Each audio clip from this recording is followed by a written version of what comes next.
Hello guys! Magandang araw! Kumusta po kayo? Happy planting everyone! So, ganito kaganda si Ipi albo. Yan. Grabe no? Ito ay matured form. Super big na yung mga dahon. Galing pa ito ng Quezon. So far, nung dumating dito yung Ipi, ang dami ng dahon. From this one dito, ito yung pinaka talaga latest na pag yung dumating siya.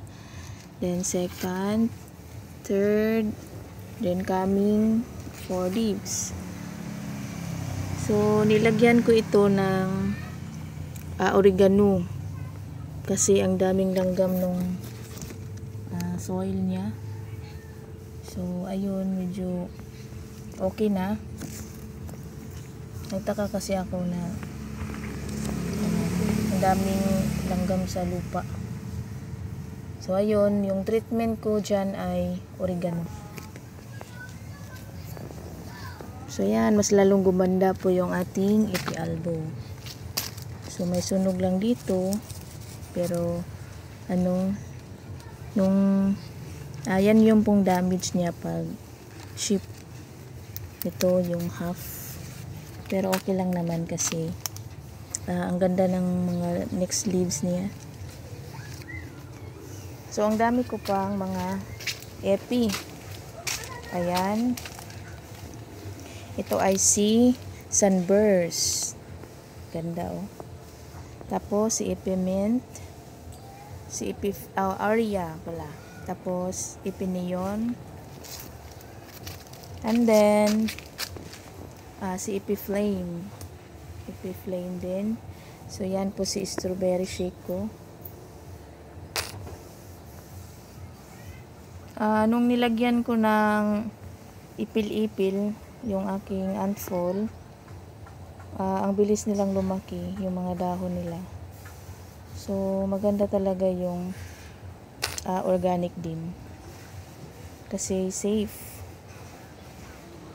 Ito ay si white Siam diamond.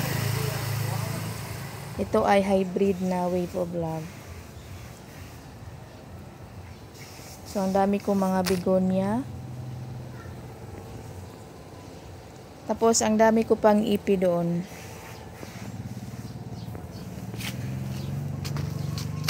So, thankful talaga ako kasi okay po sila.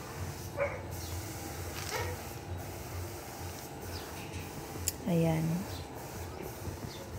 So, after 3 days ata or 4 days, ang laki ng improvement nila. Lalo na yung mga unfold. Ito po ay variegated wave of love. So, napapansin ko na may organic din akong fertilizer. Alam nyo ba? Yung ihi.